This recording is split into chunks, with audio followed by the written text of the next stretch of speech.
தற்போது மற்றொரு அண்மைச் செய்தி. கைதி ஆகாஷின் உயிரிழப்பிற்கு எதிரான சாலை மறியலுக்கு எதிர்ப்பு தெரிவித்து பல்வேறு அமைப்பினரும் சாலை மறியல் போராட்டத்தில் ஈடுபட்டு வருகின்றனர். ஆகாஷின் உறவினர்கள் 4 வழி சாலையில் செய்யும் சாலை மறியலால் பொதுமக்கள் அவதியடைவதாக குற்றச்சாட்டு எழுந்து பல்வேறு அமைப்பினரும் தற்போது சாலை மறியல் போராட்டத்தில் ஈடுபட்டுள்ளனர். அண்மை தகவலாக இதனை நாம் பார்த்து வருகிறோம். 4 வழிச்சாலை போராட்டத்தை கைவிடக் கோரி பல்வேறு அமைப்பினரும் மானாமதுரையில் சாலை மறியல் போராட்டத்தில் ஈடுபட்டுள்ளனர். கைதி ஆகாஷின் உயிரிழப்பிற்கு எதிரான சாலை மறியலுக்கு எதிர்ப்பு தெரிவித்து பல்வேறு அமைப்பினரும் சாலை மறியல் போராட்டத்தில் ஈடுபட்டு வருகின்றனர். அண்மை தகவலாக இதனை நாம் பார்த்து வருகிறோம். விரிவான தகவல்களோடு இணைகிறார் எமது செய்தியாளர் ராஜேஷ். வணக்கம் ராஜேஷ், இது குறித்த கூடுதல் விவரம். வணக்கம்.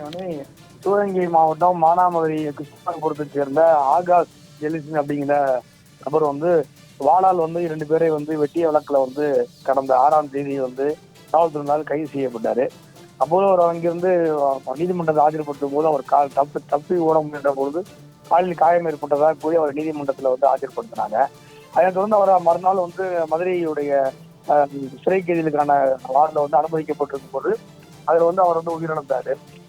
அதனைத் தொடர்ந்து தற்போது அவருடைய உறவினர்களும் மற்றும் பெற்றோர்களும் அந்த இதுக்கு நீதி கேட்டு தற்போது அந்த மானாமதுரை ராமேஸ்வரம் தேசிய நெடுஞ்சாலையில ஒரு போராட்டத்தில் ஈடுபட்டு வராங்க.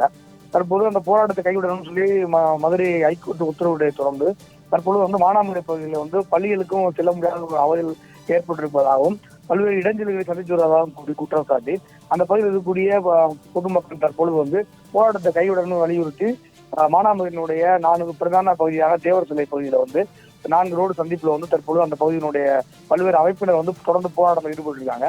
அந்த போராட்டத்தில் ஈடுபட்ட மக்கள்கிட்ட மாவட்ட காவல் கண்காணிப்பாளர் சிவபிரசாத் மற்றும் வட்டாட்சியர் தலைமையிலான குழு பேச்சுவார்த்தை நடத்திட்டு இருக்காங்க. அந்த போராட்டத்தை முடிவு கொண்டு வருவதற்கான அனைத்து முயற்சிகளும் எடுக்கப்படும் சொல்லி அந்த மக்களுக்கு உறுதி அளித்திருக்காங்க. தொடர்ந்து மானாமதுரையில் 2 பகுதிகளில் பல்வேறு விதமான போராட்டங்கள் நடைபெற்று வருவது அந்த பகுதியில் ஒரு விதமான பரபரப்பை ஏற்படுத்தியிருக்கு. தங்களுடைய விரிவான தகவலுக்கு நன்றி ராஜேஷ்.